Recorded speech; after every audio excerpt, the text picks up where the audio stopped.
This is Oilersnation Radio, your one-stop shop for everything Oilers. 1 hour of straight hockey talk with Bagged Milk, Tyler, Liam, Rick, and Dan starts now. Oilersnation Radio, it is Friday. We got a skeleton crew here today. No one's here. Dan gone. Rick, car explode. Car no go. Scary, spooky skeletons. It shivers down your spine. Remember when that was a big thing on TikTok a handful of years ago? And now it's just like nobody dances. Yeah. No one dances on that app anymore. Bring dancing back to TikTok. Yeah. And in general. Just in general, yeah. Like Footloose. Where's Kevin Bacon? Mm-hmm. Although I will say... Do you know that reference? Yeah, I know who Kevin Bacon is, and I've seen Footloose. Wow, that is surprising. Whoa. I will say, though, you can keep your fucking flash mobs to yourself. Remember... I wish those were more... What was the one trend in like 2012 where everyone would stand still? Oh, Harlem Shake. Harlem Shake. That was we did sick. one of those at Old Nation HQ at Above Little Brick. I was wearing an Oodle Noodle box as a helmet. Interesting. Mm-hmm. What a time that was for you guys. Do you want to do the ALS challenge? I'm okay. Okay. All right. Well, we got a skeleton crew here, but Reese is sitting in. Hello, Reese. Yo, yo. He's got a microphone on today. That's very exciting. Yo. We're going to start off, as we always do, with a delicious debate for our friends at Oodle Noodle. You don't want to cook today. You worked all week. You didn't drop kick any of your fellow coworkers. That's a win in my books. And I say you go to Oodle Noodle. Oodle Noodle is proud to support a Sport Central. 10% of in-store sales from our ginger beef go directly to Sport Central for all of December and for January, or until my copy gets updated. Again. Yeah. Ah, well, what can you do? Donate your gently used sports equipment to help kids play sports. Sports Central. By the way, if you've never been to Sports Central, it's pretty cool. Yeah, I went, after I did the Hole in One Challenge, I had stuff to return there and stuff to donate there. They took me for a tour through the back shop where they're fixing skates, fixing hockey gloves. It was an unbelievable operation. We got to do a tour of it once as well and go through how they were refurbishing. They were refurbishing goalie pads when I was there. Oh, sick. Super sick. We're going to do a delicious debate. And since he's got a live mic today, I'm putting Reese on the spot. You get to do the delicious debate today, my friend. You get to ask us anything you would like to know. Heck yeah. Heck yeah, indeed. Why are you the way that you are? What is wrong with you? Do you guys think this is the best Connor McDavid has ever played? Do you think this is the best Connor McDavid has ever played? Extended his point streak last night, 17 games. 41 points in those 17 games. Absolute video game numbers. Again, with just the points from his point streak, he would lead something like 10 NHL teams in points. Including the LA Kings. Kings. I will say no, but I don't think it's far off. I just think the fact he won the Conn Smythe in the playoffs and didn't win the Stanley Cup is quite incredible. Yeah. So I would say that's the best Connor McDavid, but this is probably second. Because do you remember when the Oilers were down 3-0 2 years ago, and he basically dragged them to Game 7? Yeah. What was it? It would have been Game 5, I guess, when he did that ridiculous threw everybody past Corey Perry, and then he got the empty netter when Tkachuk did the diving thing. So when the Oilers went down 3-0, Connor McDavid posted back-to-back 4-point games in that series, made the series 3-2, and then was held pointless for the rest of the series. But obviously we don't talk about that. A week ago, 10 days ago, I think we did a similar-ish question, and my answer was no. And I pointed to a couple of years. I said that Canadian division year, 105 points in 56 games. He was almost averaging 2 points a game for that whole season. That's crazy when you look back at that. The 153-point year, again, wildly, wildly impressive. He's not quite at that pace on the year as a whole, but in terms of, because again, those are both larger sample sizes, I think if you were to go best month stretch of his career, this might be it, just because he's been so dynamic, so dominant. The goal scoring's there. He's had 30 shots on goal in his last 4 games.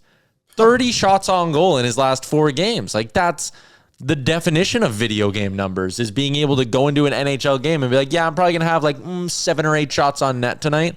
What? Crazy stuff. I think it's, as this streak goes on, the more inclined I am to say yes. And just is it the best? So with the first numbers, was that from the All-Canadian division that you said? Yeah. I almost kind of discount that one just because of how weird that season was. I know I should. They still count. They were still NHL games. There's still points, all that. But I think it's almost more impressive what he's doing now because you don't have a run of 3 or 4 straight games against a horrible Ottawa Senators team that they did during that weird season. The variety of opponents, I'm thinking is factors in here. But then some of the goals he's scoring are ridiculous. Like last night, off his skate to stick, quick little shimmy shake against the MVP. Beats Hellebuck. It's basically the same move he did against UC Saros. It's ridiculous. Here's a little number. I don't know if this is impressive or not, or like good for the debate or not, but in that 56 or in that Canadian division year, he had 7 of the 56 games. He had 4 or more points. Since December, since December 1 this year, he has 4+ point games. And I think that would be a 17-game point streak. So right now we're kind of running at a clip that 1 in every 4 games for Connor McDavid at the moment is a 4-point or better performance. And that year it would have been like 1 out of every 8 or 9 games was a 4 or better performance. That might be one that tells you right now is more impressive. Liam, best hockey he's ever played? No, I think the playoffs. Your question, Reese, what do you think? I kind of have the same opinion. Like, I think him in the playoffs is just a totally different beast. But I don't know, like, him having 18 goals in his last 17 games is ridiculous. Like, I don't know if we'll ever see him have this kind of scoring touch again. Or I don't want to say again. That's a good point, though. But, like, that's almost a quarter of the season. Yeah, like, this is insane, him being at this clip right now. I guess the other part of it, too, which I'm kind of ignoring, is how piss poor so many other players have been on this team. Like, even in the playoffs, like, the Oilers had a lot of players still going. They were in a cup final at the end of the day. But for him to be just every single night scoring a better goal than he did the night before, like, on pace with 54 goals this season, like, it's still crazy, though, isn't it? Like, we debate this, and you think of, like, 2 or 3 other moments. Like, it could be this stretch, too. It could be that stretch. It's just ridiculous. Like, he's got 64 goals one year. It's crazy. Looking at to Tyler's point, it's so funny looking at his shots on goal. Let me do 1, 2, 3, 4, 5, 6, 7, 8. I'll just do these last 8 games because they're first up on my screen. So starting against Vegas on the 21st of December, he went 5 shots that game, then 6 against Calgary, then 7 against Calgary, only 1 against Winnipeg, then 9 against Boston, 6 against Philly, 10 against Nashville, and then another 5 last night against Winnipeg. We want him to shoot the puck. He is shooting the puck. And he joked about that after, too, that, like, you guys say you want me to shoot the puck. You talk about me not shooting the puck. I want to shoot the puck, so I'm shooting the puck. That is a very funny quote that McDavid. I like when he gets a little bit snarky with the media. Yeah. Just in his way, like, it's just such a little jab he gives them all the time. It's the best. And it's just another reason to, and they're definitely seeing this, but, like, don't stop helping this team right now. Yeah. Like, don't just settle on, like, well, and I know they're not, but, like, maybe Henrique will come around. It's like, no, don't wait. Like, don't wait and find out if he's coming. Like, just go replace him. And I know it's easier said than done than me just sitting there doing, like, go do it. But, like, Stan Bowman can't just sit there, and I don't think he is again. Like, you already done it with Jarry. But, like, the time is now. They can do it with how well he is playing alone. Here's that McDavid quote, by the way. You guys like to talk about me shooting the puck. I've said I want to shoot the puck, and I'm shooting the puck. There you go. Oh, yeah. There you go. He's the best. Thanks, Connor. He's so good. On the year as a whole, his shots per 60 at 5-on-5 is actually still 1, 2, 3. This is still only the 6th highest on the year as a whole that his shots per 60 at 5-on-5 has been. If you include the power play, it is the 3rd highest season. So he's shooting the puck more on the power play, actually. That's an interesting number. That is interesting. I was trying to think. Like, this Paul McFarland fella, I don't know much about him coming into the season, but, like, my opinion has changed quite quickly on him. I didn't really have one, but he just, like, the power play wasn't that great, Sully, if I'm remembering correctly. Like, everything just seemed very lackluster on this team is kind of my point. And now, all of a sudden, the power play has become the life of this team. And it's talked about it with the, like, Nuge backdoor pass, and now there's this McDavid drop pass. Like, it's pretty incredible stuff what they're doing on the odd man. 34.2%, 1.8% higher than the year the Oilers set the all-time record for power play percentage. I have a counterpoint to that, and I don't mean this to be whatever. how much credit, I would love to know how much credit Paul McFarland deserves. I agree people are and aren't giving him credit for certain things, but like, how much credit does Paul McFarland deserve? Or how much of this is like, oh yeah, 5 best power play players in the league, or 5 of the best power play players in the league, I should say, they create magic. And they've been doing it, those same 5, for years. Yeah. And that's fair, but they're also first all time. So you can't just it'd be like saying Scotty Bowman didn't win all the Stanley Cups because he was just the head coach. Look how good his players were. Yeah, sure. But again, with the Oilers, like they're first all time right now. This same group was second all time with a different coach and 8th all time with a different coach and a different defenseman. Yeah, they're a great group. But the fact that they did all that and now a new guy has come in and made them a little bit better is also quite remarkable.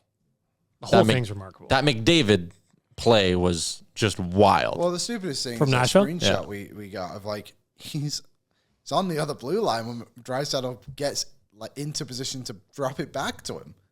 And then all of a sudden it's in the back of the net, and the weapons they're unleashing on this line, on this power play is ridiculous. Like, and that's why I would give him more credit. It's like we haven't seen this before.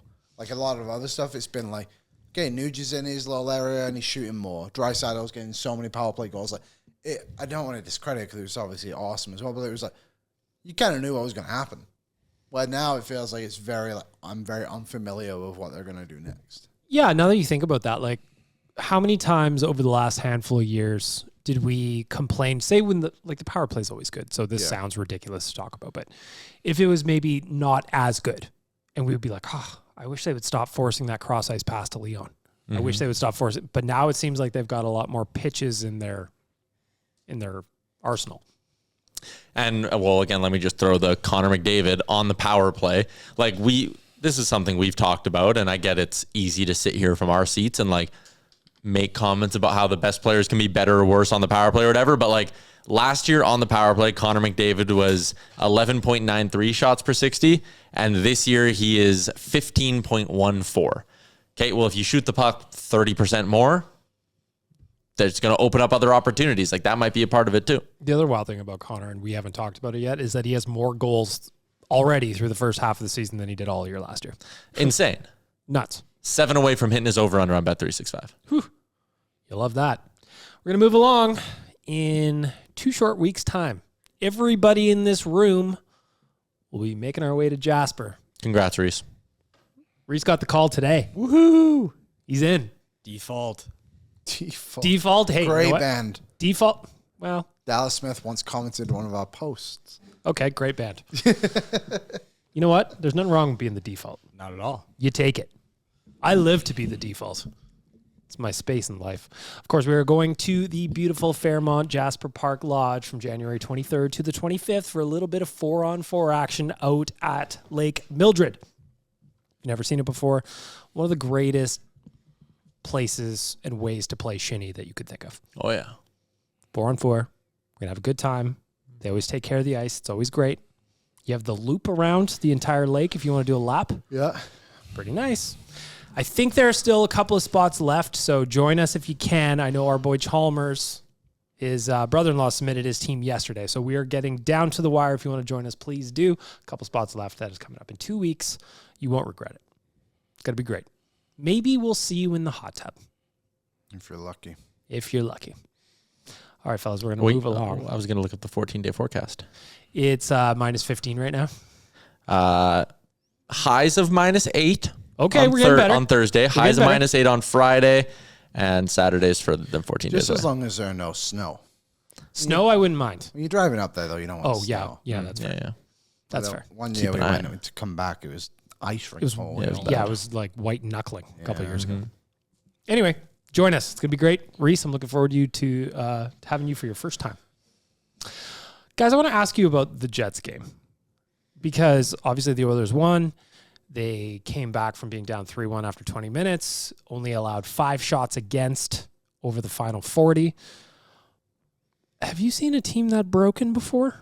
Like, I mean, when Connor scored that goal with about 20 seconds left in the second period, that brought it to 3-2. But in the third, they looked like they were just waiting for the clock to run out. I have seen it from the Edmonton Oilers this year. That bad? I feel like there's been games where like Well, maybe that Colorado game. things were like And even the Dallas game. Yeah, the Dallas one too, yeah. and you just watch it and you're like, this is a disaster. And you could just feel it. Like Winnipeg, even when they were down, I mean, maybe I lie a little bit. Like I didn't fully feel like it because it's the identity of Winnipeg being like a great team and like they're hard to beat. But once it started happening, you're like, oh, they're winning. Because Winnipeg is just almost waiting for this to happen too. Yeah, it felt inevitable at points in that third period, or when that third period started. It was like 2 shifts in. It's like, oh, the Oilers are tying this game up and probably winning it. And when Hyman scored, it wasn't particularly surprising. It's a Jets team that's super broken right now. They've lost 11 in a row. They've lost 11 in a row. 9 of them are by 1 goal. If you take out empty netters, 10 of the 11 are by 1 goal. And the other one's a 2-goal loss. It's pretty crazy. Like they just... Again, they're so fragile that once that McDavid goal goes in with 20 seconds left, what do you think was said in their room? I bet it was quiet. Oh, yeah. Whereas Real if they're up 3-1, it's probably maybe a little bit more All right, boys, we got this. All right, 20 miles. 20 miles. 3-2, and it's like a fucking course that puck goes in. I couldn't believe it. And then I guess maybe part of it was, and I thought it was awesome, Jack Michaels kept piling on to the point where he goes, if they won out the rest of their games all season, that would get them to where they were a year ago. And I went, holy shit. Quick little 41-game heater gets you back to where you need to be. Wild. They are dead last in the NHL as we're talking today. I can't believe it. If the season ended today, there's a north of 50% chance that the first overall pick goes to a Western Canadian team. Because you got Winnipeg dead last, then you got Vancouver, and then you got Calgary. Yeah. All 3 of them, I think they're like 4 or 5 points apart. I said this with Ryder from The Sauce, weekdays, 9 a.m. on The Sauce YouTube. I said, Vancouver and Calgary, I laugh. I take joy in it. Winnipeg, I feel bad for their fans. I don't feel bad. I'm totally with you. Poor Winnipeg. As much, I even wrote it in my post game on Oilersnation.com. I was just like, if I didn't want the Oilers to win, and if I wasn't holding that grudge from when the Jets swept the Oilers in that weird all-Canadian playoffs a handful of years ago, I forgot about that. I would have felt bad for them. But I didn't, because I hold grudges forever. That was a shitty series, wasn't it? Yeah, it was terrible. They lost 3 games in overtime. Yeah, and both goalies finished with like a 9-20 or something stupid like that. I remember, I think I've told the story before, but game 4 of that series, I didn't watch because I felt like I was the difference maker. So I've watched the first 3, they've lost all 3. Like, if I don't watch, maybe they'll win. So I had it on the radio. They Old lost. school. They lost, yeah. I believe that was in double or triple overtime or something too. Something. I think it was Kyle Connor that scored. He always scores against the Oilers. He's a great player. I don't know why I don't bet on him to score an anytime goal for our friends at Bet365 every time he plays the Oilers. So another part of that is he's the only one on the Jets scoring, him and Mark Scheifele. Scheifele and Connor, both on pace this year for north of 100 points. Third on the team, if you go just 82-point pace, is Gabe Velarde. He's on pace for about 75. And then fourth on the team, Morgan Barron on pace for 38 points. Oh, boy. That's quite the drop-off. What did you guys make of, again, sticking with the last night's win over Winnipeg? Obviously, the start didn't go our way. What about goals 2 and 3 specifically? Brutal. The second one was awful. How you don't get across there is beyond me. Like, I could not believe that goal went. Even he was shocked. He scored a Tanner Pearson. Something like that. The third one was also bad too, and the timing made it even worse. And they happened like within 30 seconds of each other. It just looks so bad because of how well Connor Ingram's played. So the second one was Tanner Pearson at 18-16, and then at 18-56, it was Josh Morrissey with that one that just kind of trickled over the line. I was stunned that he came out for the third. That's what I was going to ask. That was the follow-up. Did you think he was going to get pulled after the 20 minutes? I did. I thought we were going to see Ingram in the net. I know some people were pointing out that, would you burn a game closer, get a game closer to Ingram not being waiver eligible? But like, we are very clearly at the point where this is Connor Ingram's job. Connor Ingram is going to be the backup when Tristan Jarry's back, whether they run 3 goalies or they put Pickard on waivers, whatever they do. Ingram is the backup. So yeah, I'm really surprised. But they also, in fairness, they have a lot of hockey coming up. So maybe it was done a little bit from the angle of like, you know what? Button down defensively. Let's keep Ingram rested because we know we need him a ton in the next 3 weeks. So I wasn't feeling great after the first period. When I saw Pickard come back over the second, I went, I wonder if they're punting this one because they play LA on Saturday. I wondered that a little bit too, but then they didn't. No, then Winnipeg only got 5 shots over the final 40 minutes. They went 20 plus minutes without a shot on goal. It's one way to not allow a goal. That's the way to do it. That really does summarize the Oilers in front of Calvin Pickard pretty well, right? Like everyone talks about the playoffs, and no doubt he made some big saves in the playoffs, but it would always come perfectly. Like Pickard's in, Oilers are back to playing lockdown defense. It was wild. Let me throw you guys this one for a little secondary delicious debate. I know we're through that segment already, but whatever. Let's go back in time. Shout out the sponsor to that one. Yep. Oodle Noodle. Oodle Noodle. How could I forget? You're looking at both games, like hindsight, both games as a whole, you know the result. Which win was more impressive? Beating the wheels off of Nashville or coming back down 3-1 against? I know they're a bad team or they're struggling, but Connor Hellebuck and the way they locked it down. I think Nashville. I think they played really well, and I think we learned a few things about the team that night. I didn't really learn anything that new about the Oilers I didn't know. And when I say I learned something about the Nashville game, it was that third line. Like that third line was formed. I thought it was really good. It also told me that the Oilers can trust Connor Ingram in games after a bounce, because he was bad against Boston. The whole team was bad. There's no denying it. But then he came back, played really well. So I would say Nashville was more impressive. Also a team that's kind of hot-ish right now. Yeah, they were. Yeah. Yep. The easy answer, I think, would be to say Nashville, but I'm going to go with Winnipeg because, one, they were down by 2 after 20 minutes. Mm-hmm. And I think, and I'm glad they didn't, but I think it could be easy when you just have a tough start like that to be like, might not be our night today. Yeah. But for them to dominate the final 40 minutes, and like Tyler said earlier, the win it felt inevitable. Like I live bet the comeback. After Connor's goal. Odds weren't that great, but I still did it. They just didn't look like they were going to be denied. And I think for the Oilers that they're still kind of struggling with their consistency. Again, tomorrow's opportunity number 8 to get their first 3-game win streak of the year. I just thought that was an important win for them to not shut down after a bad start, come back and dominate, and then ultimately win. First time all season that the Oilers, when on the road, have won a game when they've trailed after either the first or second period. So I think that's important. Get that one. Yeah, bad team, of course. They're that felt like in the NHL, but you won. 2 years ago, when the Oilers started to really turn things around and play well, that's what we'd see from them, right? Like they'd be down 3, sometimes 4-1, and I feel like in previous iterations of the Oilers, we'd kind of lean back and be like, they just need a quick one here, and then the power play will get them one. Like that was good, and then them playing like that smothering style of hockey where Winnipeg couldn't get anything going. Again, that is very much on the Winnipeg Jets for being dog shit. I'm not like absolving them of anything, but like the Oilers get some credit here too.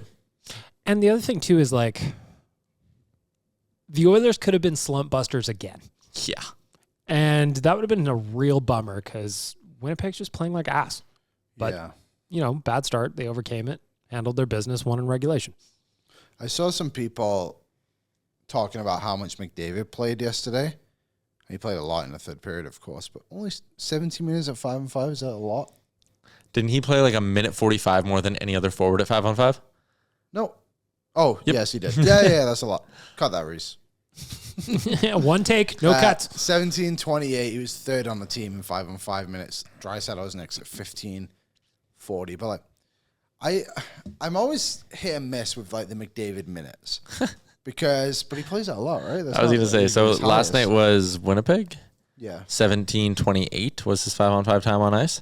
That's 1, 2, 3, 4, 5, 6, 7, 8, 9, 10, 12, 13, 14. He's played like 16 games more. So just go to his regular, just like day-to-day game to games, I guess.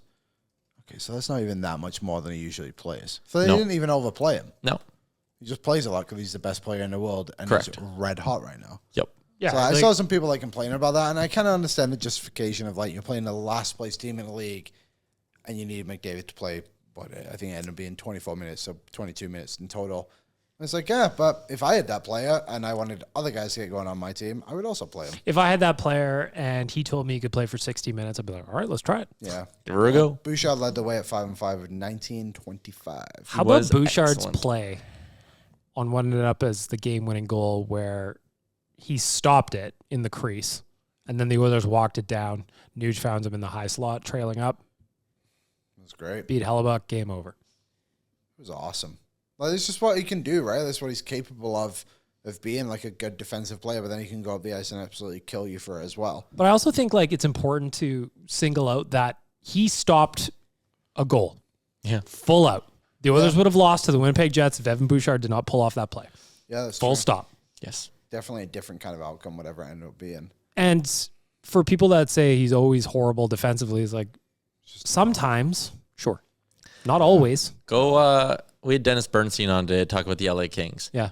And people love Bouchard's terrible defensively. We had Bernstein on. We're like, all right, so what's causing the LA Kings to like struggle? And he was like, they can't get the puck out of their own end. He's like, they have 1.5 puck movers on their blue line. Brian Clark is 1, and he said Drew Doughty's a half. He said everyone else, Cece, Dumoulin, go down the list. He's like, they can't move the puck out of their own end. I forgot Cody Cece was in LA. So when you sit and bitch about Evan Bouchard, like everyone just views defending through such a narrow lens of like, does he cross-check guys and play good and tough in his own end? Okay, another way to defend is to make sure you just get the puck cleanly out of your own end and don't get stuck chasing things around in your own zone for 45 seconds to a minute. He's so good at just firing and getting pucks out of danger and away from danger. That's what people don't really realize. The other thing, too, which probably shouldn't be overshadowed, is I think the fact Knobloch didn't give up on his guys yesterday, too, is quite good. And maybe a step in the right direction in the sense of that third line, who obviously involved the 2 kids in Savoy and Howard, were on the ice for 2 in second and third goal. Yeah, 2 goals in the first period. Stasny was on the ice for all 3 goals. And they all played like relatively decent minutes for what they would typically play. Like, he didn't just quit on guys. Kept that third line together. You could say the same thing about Pickard, too. Like, he believed his guys could come back and do it. And I think that's probably a good thing. Well, definitely a good thing. What was the breaking news? From ESPN? I saw it. It said breaking news, and you both paused. I wasn't looking at anything. Oh, Anthony Davis could be out for a month. the basketball player? Yeah. That is big. Yeah. Who's he play for? Dallas? Okay. Should we get into that? Oh, and Max Kepler got suspended for PEDs. The Twins guy. Yeah, he's free agent. Oh, no. Yeah. Well, That's all. okay. You're up to date. There's your You're up to date on the MLB. A couple other things, of course. I want to talk about Kasperi Kapanen. Cheeks. 2 games back. He obviously had a goal and an assist in first game, and then a hell of an assist last night to Vasily Podkolzin. Do you think there's any chance he sticks in a middle 6 spot? Like, is he a fit there? Because he's playing with all kinds of energy. He's hitting guys. He's skating well. He's making plays. I've been really impressed with him because on Tuesday's episode, I said, hey, maybe we might have to give him a minute because he hasn't played in 3 months. It might take him a while to get his legs under him, and it just hasn't been the case. Yeah. Oh, sorry. Go ahead. There Lynn. you go first. I was just going to say, like, we kind of know that this is the book on Kasperi Kapanen where, like, when he is on, and he can keep up with Leon and all these things. But he's struggled with consistency throughout his career and even to an extent throughout his Oilers career. But what I'll say is, like, he makes $1 million.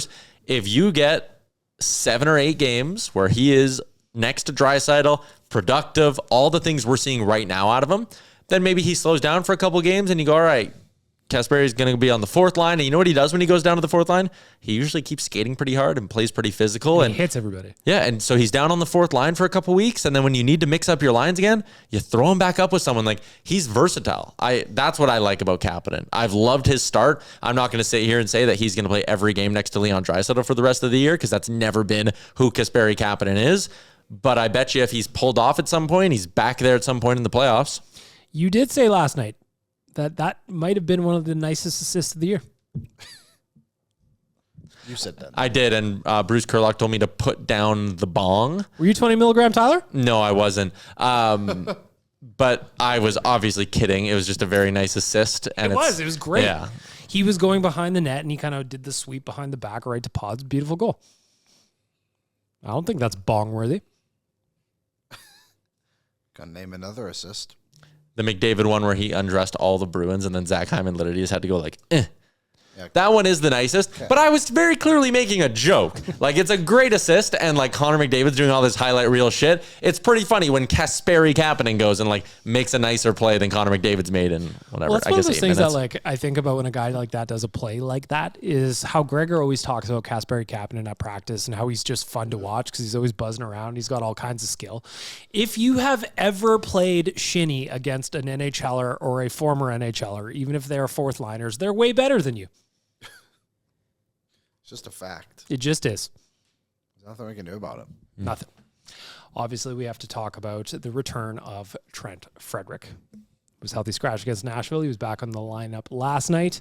Looking at the box scores, not a whole lot there. 647 in TOI, no shots, no points, no hits, no blocks. However, he did decide to fight the biggest human being on either team in Logan Stanley. Smart decision? I'll leave that up to you. But the boys, specifically Bouchard and Hyman, gave him credit for kind of sparking the bench after that fight. So I just kind of want to ask you guys your thoughts on his return to the lineup and just that fight on with Logan Stanley. Like, listen, would I love Trent Frederic to be having games where he has 3 shots on net, generates a scoring chance, lays a couple of big hits, maybe blocks a big shot? Yes, and we eventually have to get to that point, but I've also been the guy who has sat here and said, hey, if shit's not going well for you, put in the effort. Fight someone, have some toughness. Liam and I have said the line, like, easiest market in the league to be a fan favorite in. So I don't want to sit here and be like, he had a bad game or like criticize his game too much when he stepped up and dropped the gloves when the team needed a spark. So I'll give him full marks for that. Again, at some point, you probably need him to, start doing some other things here. But the fact he's at least willing to fight and do stuff like that, again, no complaints for me. Good fight, spark the team, attaboy. Liam, thoughts? I have no extra thoughts to add at this time. What about you, Rooster? I think it was really good to see him get in a scrap, especially against Stanley. It's a monster. But yeah, like I think we just have to be patient. We have so much time left on this contract. Like, Telling me. there's no point in being like, oh, I hate Trent Frederic. Like, just take the small things. Like 12.5% of the way through the deal. Hey, It's good. that doesn't sound that bad. Wait, no, 6%. Speaking of small things, these are the list of men that Trent Frederic has fought this season. Nicholas Haig, Big boy. Matthew Olivier, Big boy. Kevin Ball, Oh, he's a big boy. Logan Stanley. Oh, big guy. It's like he's like, all right, I'm going to Biggest guy fight on the the ice. biggest person I can find. That's like the old prison rules. So you Glutton can for establish punishment. dominance. You find the biggest guy and you fight him. Yeah. Kind of crazy. He had 4 fights last season in Boston, 7 the year before, 7 the year before. So he's not like, I don't know. I feel like there was a thing the other day that Boston Report went on Gregor's show, right? And was just like, this isn't the role he played in Boston. It's like, well, actually, evidently it kind of is. He's always been a bit of a fighter. Yeah, like he fights. I Sometimes. don't think anyone's tapping him on the shoulder to be like, get out there. No, I think that was maybe more of a comment on like physicality and like things of that Maybe. nature. Didn't he fight Ovi once? Really? I think so, yeah. Oh, no, he tried to, and Ovechkin didn't fight him. Oh. Fighting Ovi is like Yeah, you're right. And Ovi Russian was machine like, never break. Yeah. Oh, he has 4 fights. Svechnikov, this is kind of a funny one. Oh, he dropped him too. yeah, he fucking like one punch cleaned him. Brandon Dubinsky, Mike Richards, and Paul Gostad. There you go. Is that his name? Is Yep, it Paul or Gostad, Peter? yeah. Yeah. It's Paul. 2006, 2010, 2019. Well, he's getting old now. Yeah. He's got that silver hair, barely skates. You ain't fighting nobody. We mentioned block shots before, just real quick because it's in my head. I'm still in pain for Darnell Nurse for that block shot yesterday. I can't believe he just stayed on the bench. He's been eating a ton of rubber this year. I could not believe he stayed on the bench. And like you could just see it on his face. Like I made the joke that I would have burst into a cloud of glitter if that happened to me. Like blocking shots in the NHL is one of those things where it's like everybody says, you got to do it. You got to do it. You got to block shots. And then you see a guy take one on the inside of the knee or whatever it was like that. And you just go, oh man, what a job that is.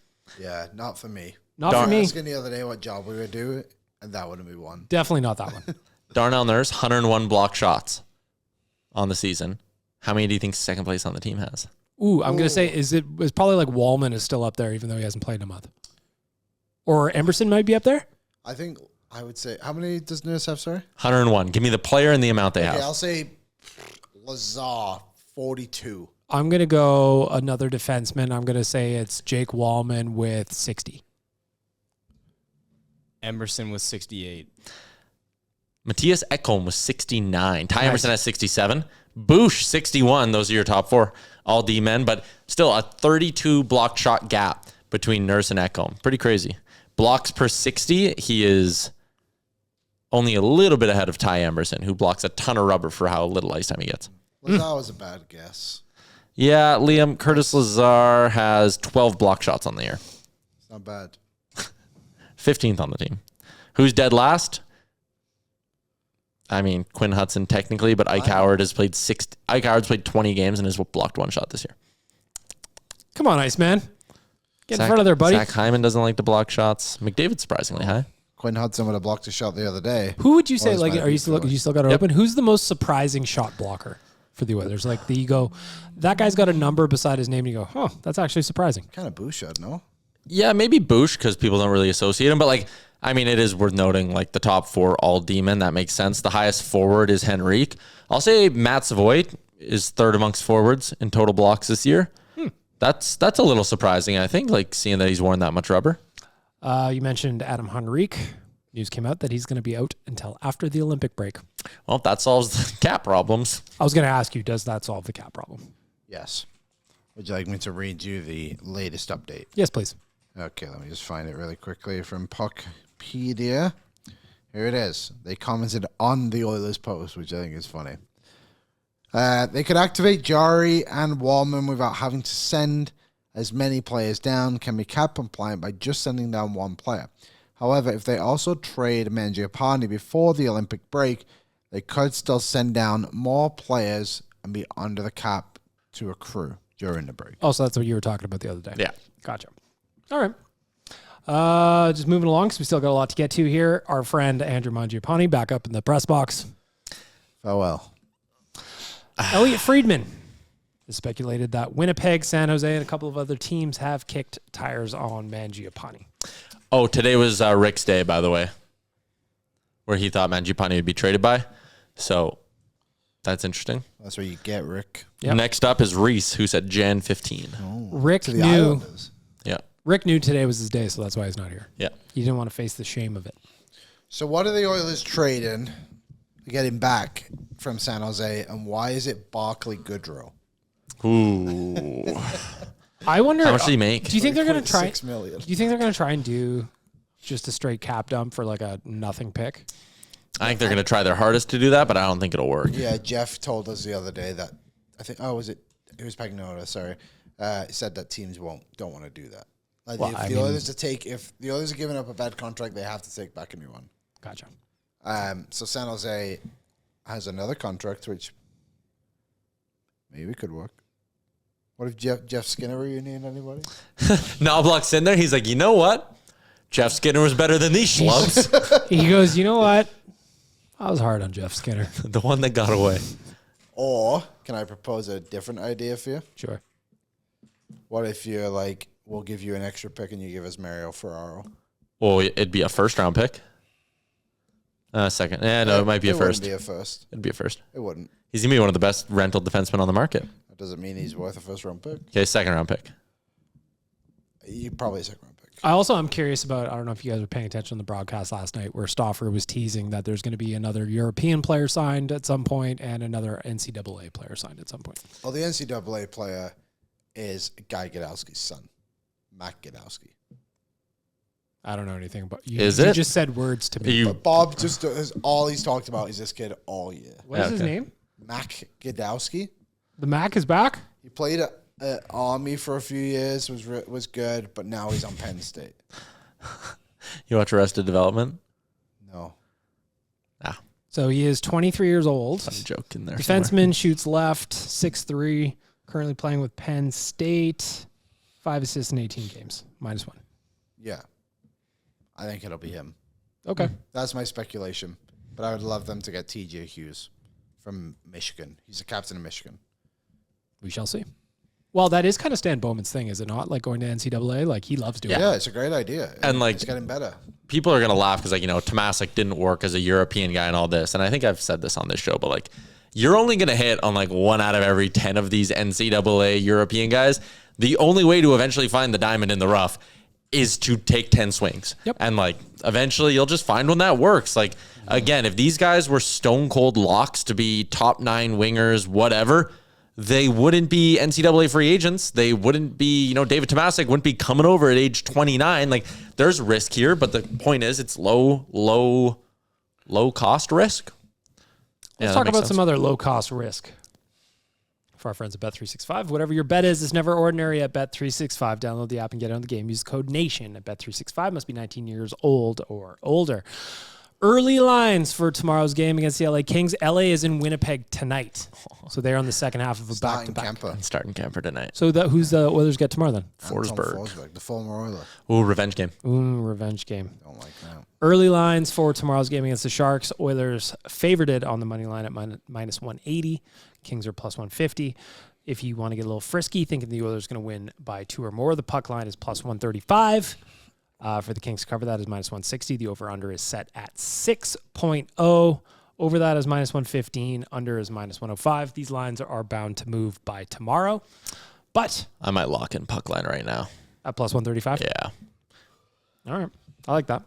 So there's your early lines for the Oilers. I did really well last night. I just did I don't like when a team is on a 10-game losing streak and they play the Oilers. I've just been hurt too many times before. So I just did a shot parlay last night. Lovely. I did. Oilers win. McDavid 2 points. Over 3.5 goals for the Oilers. Love that. I did plus 490. McDavid 2 points. McDavid 3 shots. Hellebuck over 23.5 saves. Money line.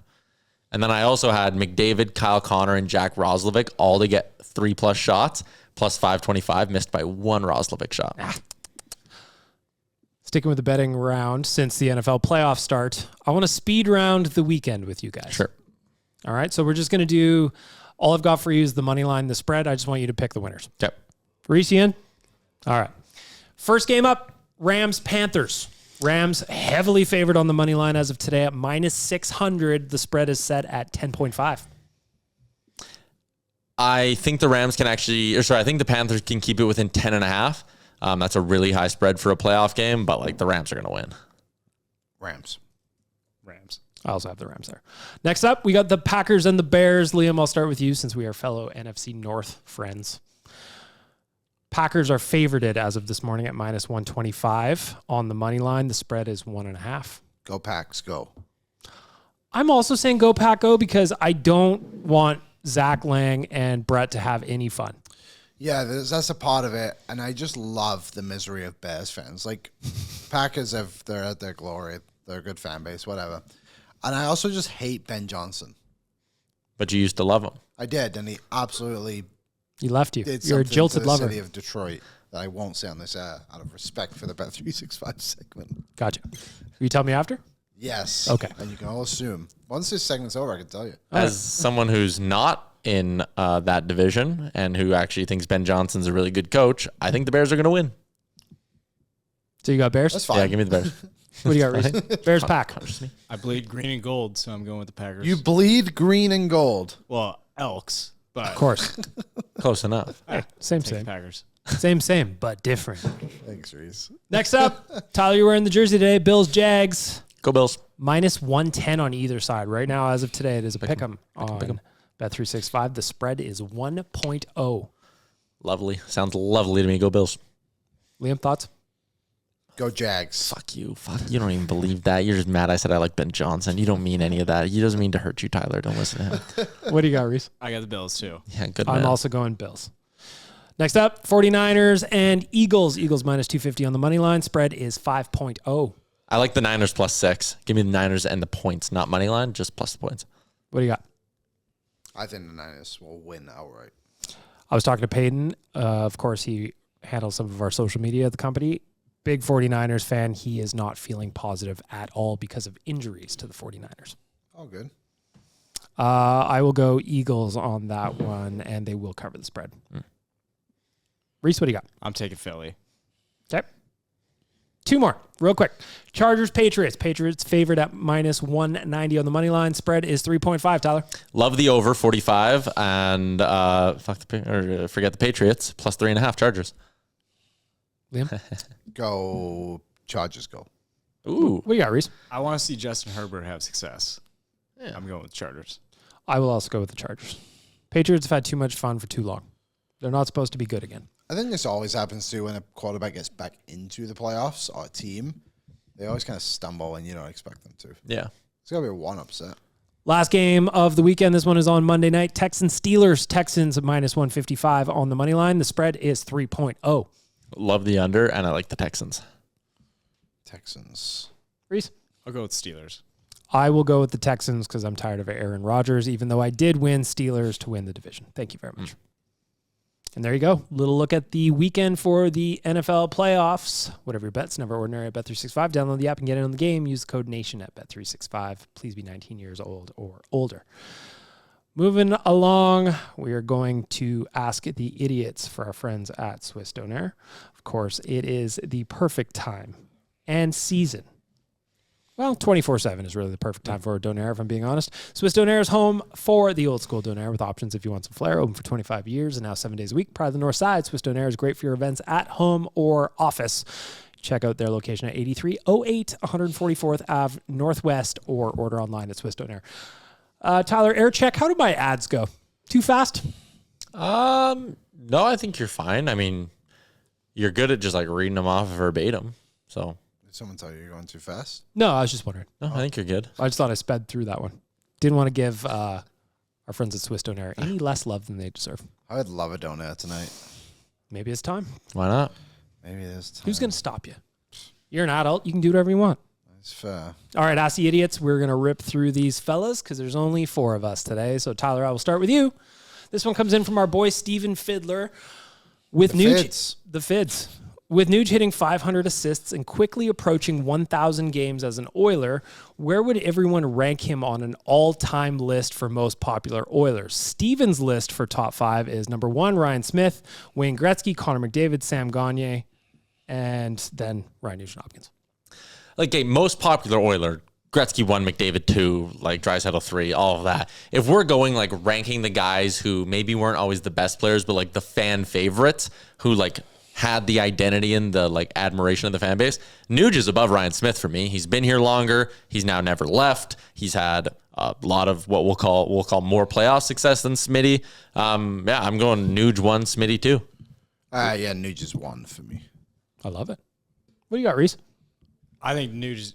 I don't think that I'll ever have a player that I like more than Ryan Nugent-Hopkins. Like, That's why you're coming to Jasper. Just a good guy. He was drafted when Reese was 6 years old. when I Really? God, I was just getting into hockey. What year were you born in? 02. Okay, so he was 9. But I remember was like graduating. trying to tell my mom and dad like, oh, like we got the first overall pick, but I also didn't really know. So I was like, oh, we got Rob Knubkin Hopkin. Have you guys ever Love heard that of him? guy. Rob Kanuka Hopkins. That was what I thought his name was. Oh, well, it's not. Pretty close. Fun fact. It's pretty close. Classic Reese. Yeah, you're going to want to clip that one. Keep that in the fun fact folder. Rob Kanuka Hopkins. Pretty close. It was like Liam pronounced the name for you. I'm going to go, man, just because I'm older, like Ryan Smith meant so much to this team in this city for a long, long time. And I remember being heartbroken watching the Sportsnet fucking panel when Eklund said that he had signed a 5-year extension, and then 10 minutes later he got traded to the Islanders. That does. But you know what? President and CEO, Nugent-Hopkins fan club since 2011. I'm going to go Nuge 1, Nuge 2, Nuge 3. Thank you. Reversing the order.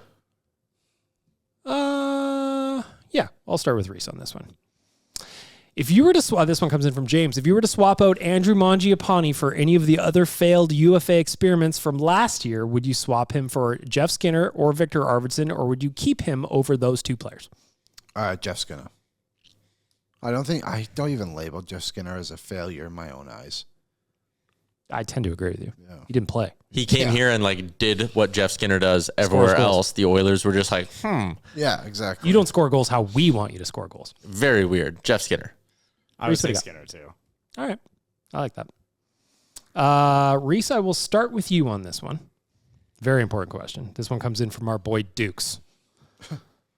We all have certain friends we call in certain situations when we need help, like calling Chalmers for a construction emergency or Tyler when you need some advice on the golf course. What is the emergency or situation where Waz is the first person you would call? If there's an apocalypse and it's just me and him.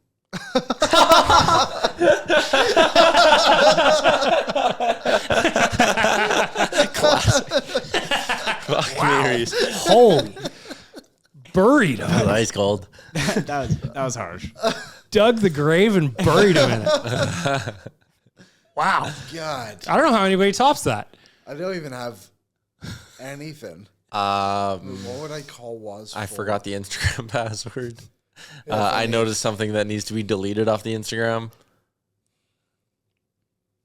I got This nothing. is a bad question. That's a good question. We don't have the answer to it. I call Waz all the time about our social stuff. Yeah, that's what I social, mean. guess. But non-work related, I don't know what Waz's interests are outside of work. Maybe Sometimes I local text Waz restaurants? when I just have questions about I don't know, just how he sees the world. Yeah. Sometimes that's fun, like a little dose of brightness in my day. Yeah. Was good for that. You know, Waz turned off the internet the other day. I know. I saw the video. Unbelievable. I blame Jay. Yeah. I thought Jay wants to maintain his control over the company despite being in Mexico. Just wants everybody to know, I brought you into this business. I can take you out of it. I can't believe Reese just said what he said. That was so funny. I Good don't job. even have a good answer after that. Well done, Reese. If it's only he and I in the apocalypse. What went wrong? How did he survive? That's what I recall him about. What he did to survive that apocalypse. All right, final question. Tyler, back to you. Rick Dollywall had a report out of Vancouver that the Canucks tried to offer Evander Kane back to the Oilers, but that Edmonton had no interest and that the ship had sailed. If you were the Oilers, would you have been interested in reacquiring Evander Kane that comes in from Devon? No takesies, backsies. That's what I said. Yeah. You can't get him at retained salary. It's in the CBA. If you trade a player away to a team, you cannot reacquire him with retained salary for a calendar year. I have no interest in Evander Kane at $5.1 million. Liam? I am the same. I would suspect Stan Bowman was calling me like, hey, do you want Andrew Mangiapane? And they called back like, hey, do you want Evander Kane? And then both sides said, no, thank you. And they both hung up the phone. Yeah. Reese, you? I'm good. The only way I thought it would have made sense is I didn't know the retained thing as I was thinking about this idea. Like if they retained on Kane so the money matched Mangiapane's and you just sent him out because Kane's got half a year left on his deal. Yeah. That's the only way I thought it might work, but the answer is He just no. doesn't fit what they want to be. No. Like a big power forward that can't skate anymore. And Vancouver, they were talking about healthy scratching him the other day. Yeah, it's wild. So anyway. Hilarious. They just took all that money. And they gave us a pick for it. Yeah. Thank you. Mm-hmm. Very, very nice. Very appreciative. All right. Well, there you go. Ask the Idiots. If you have a question for the boys, you can slide on into my DMs just as everyone did here, and I will ask their first take on the podcast. All right. Wrap it up. Hot and cold performers. I'm asking you to join us in Las Vegas from March 24th to the 27th. It is the nation vacation. We are going to have a watch party. We're all going to hang out together, watch the game. Then we are going to the game together. You got your drinks and your food are included in the price of the ticket, which is always nice. If you think about the math on that, when you go into T-Mobile Arena, a beer is $25 US for a big boy. Yep. Do the math on that. If you have 3 beers during the game, Go ahead. that is $75 US Which converted. is $1 million Canadian. It's like $110. That's not even including tip. With tip, that's $130 of value right there in your trip. Mm-hmm. I remember last time we went to Vegas in April of 2025, and it was Jay's turn to buy cocktails for me and Rick. He had 3 cocktails, and it came out to $75 US. Holy shit. It's crazy. Anyway, nationgear.ca, join us. We got flight packages if you want to join us on the plane. We also have non-flight packages if you got some points on your credit card or something like that. All right. Cold performers first. We always start with our veggies. I will start with Tyler while Reese is getting the buttons ready over there. So, Tyler, you're a cold performer of the week. Yeah, the Ottawa Senators statement that they put out the other day was really weird because I feel like the best thing to do if there are baseless online rumors going around is to maybe just let them go away, which they pretty much always do within 24 hours.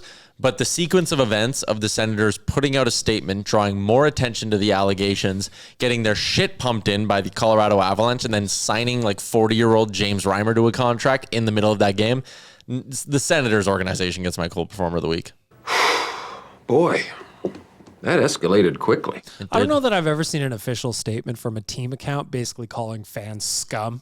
Yeah. It's pretty awesome. You fucking losers. Whoa. And in all caps, so it sounds like Steve Stamps is yelling at us.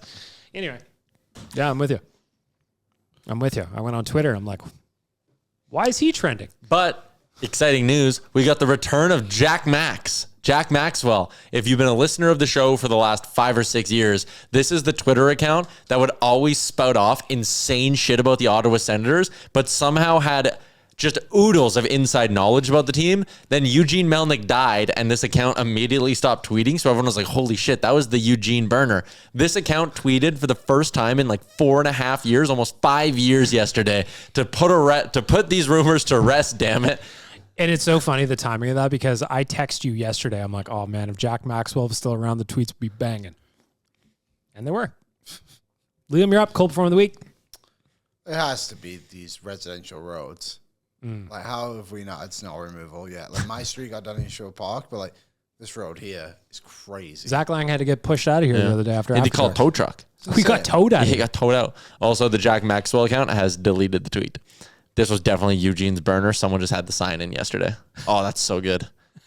So good. So cold, the roads, residential roads for the road. Oh, that's cold. Reese, you're up. Cold performer of the week. What's bothering you over the last 7 days of your life, young man? I was kind of also thinking the roads. You can take it. No, that's okay. Okay, sorry. I'm going to go with the word on the beat challenge. I don't know. We did this on the sauce. I don't know if you guys saw. Is that dog, cat, Yeah. dog one? I can't talk that fast, and there was a lot of tongue twisters in it. Just not a fun experience. And if you want to be like degraded almost, try it out. Some people do. What the hell is going on? Yeah, we're not here to kink shame on this podcast. Cold performer of the week for me is a tweet from Chris Johnston. It is not Chris Johnson who is the cold performer, but is the fucking Olympic ice situation in Italy. And I quote, "The first Olympic test at Santa Giuliana Arena is being delayed because there's a giant hole in the ice. But good news, they brought out the watering can to try and patch it." Nice. That's Oh, they're great. on it. I remember that happened once at Shore Park Arena, and the arena staff was like, "Well, cancel the game," and the rest like, "No, we have to fix this. We can't just end the game." I just also love the idea that they're fixing it with a watering can. Like some intern had to run to Home Depot or whatever the Italian equivalent is, and like, oh my God, we need a watering can. Mamma mia! That was my joke. The Italian, Mamma mia. the Italian equivalent, of course, Home Depot. So the Olympic ice situation, I mean, figure it out. You had 8 years. Are you thrilled? I'm not. I'm not. All right. Reversing the order. Reese, you're going to be up first for Hot Performers of the Week. We are going to shed some light on some positives from the last 7 days. What do you got, pal? Was the last show, was Nuge already at 500 assists? He got it that night. But you can talk about it if you Yeah. want. Just shout out Nuge. He's almost 1,000 games. So sick. Like, one of the best Oilers of all time. Shout out to Rodney Nugent Franklins or whatever you said before. Put some respect on my name. Liam, what do you got? Hot Performer of the Week. Hot performer of the week, I will say the rookie came back this week. I know that's big for you. Really good first episode. Budget is clearly increased because no spoilers ahead. They start out the episode in Prague. Wow. So Nathan Fillion is on the road with, what is that girl's name? Jenna Dewa from Step Up? You don't know Step Up? You never seen Step Up? No. Not with Jenna Tatum. Never seen Step Up. Reese, have you seen Step Up? I have not. What am I working with? The rookie returns Mondays. CTV. Pour it on! Wow. You're ridiculous. No one knows Jenna Dewan. Dewan. This Tyler, what do you got? lady. Hot Performer Blue of the Jays signed a big free agent, Okamoto. He's really funny. He speaks a little English, and I think it's great. And I love that the Jays keep spending money. Go sign Kyle Tucker. Ross Atkins, Hot Performer of the Week. Woo! Friday, baby! Yeah, let's celebrate Friday! Woo! If you're listening to the audio version, Liam just turned his laptop around. He's like, you know her, right? And I'm like, no. I can't believe none of you have seen the movie Step Up. With Channing Tatum, it made him. That's what started his career. Damn, that's really Magic crazy. Mike for me.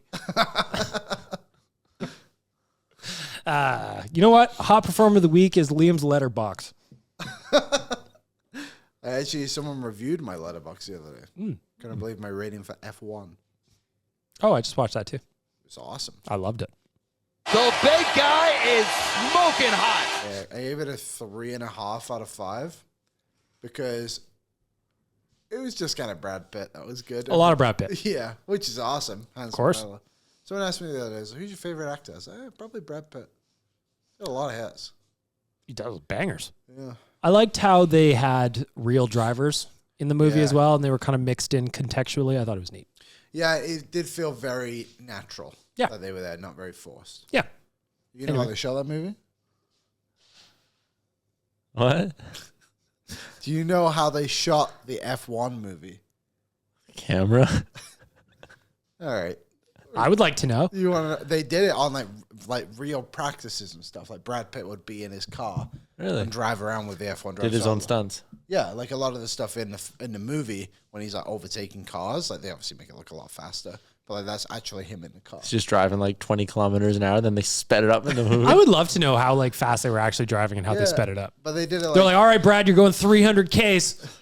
Yeah, they did, Hit the brakes early on corner 1. Silverstone was a big one. They did it in. They did it at that Dutch one too. I can't remember what that's called, with a massive hill. But yeah, it's all like real footage. Cool. Which is a really cool way to do it. It's a good movie. It's on Apple TV, I think. Apple. Yeah, and they did use cameras. The cameras Confirmed. were used, yeah. Confirmed. They did use cameras, not just spirits and vibes. All right. Score predictions? Score predictions. We've got just the one game before Tuesday. No, 2. They play Monday against Chicago. All right. So tomorrow we got the Kings on the second half of a back-to-back. Yep. I am on the board. What do you got? A 6-2 victory for me. I correctly predicted the score against Nashville. Liam and I each had 4-2 against Winnipeg. We were both close, but no cigar. But I'm on the board with a win. So me, Reese, and Dan each have a victory. Liam's got 2. Rick, BM, and technically Menzies all winless. Menzies is in. Damn it. Menzies could make 2 appearances on the show and take the lead. You could. So you got your Nashville, then what is Chicago? You've got LA. What's I'm going to do LA 6-3 victory, and Chicago, I'm going to say the Oilers win 3-2 in overtime. all right? Liam, what do you got? Score predictions. What did you say? 6-3? 6-3 and 6-2 overtime. The Oilers will win 5-2 against LA. That's what I have written for the GDB tomorrow. There you go. That's good. And they will win in Chicago 4-3 OT. Reese, what do you got? I got 5-2 win over LA and a 4-1 win over Chicago. Just to be a little bit different, because I am writing 5-2 in the GDB for tomorrow, I'm going to go 5-3 tomorrow against LA, and then I'm going to go 4-1 against Chicago. All right. So Reese and BM are matching against Chicago. Liam and Reese. I need to get points here, so I'm going to change that. I'm going to go. So if you did 4-1, 4-2's open. I'll do 4-2 then. Okay. All right. There we go, boys. There you go.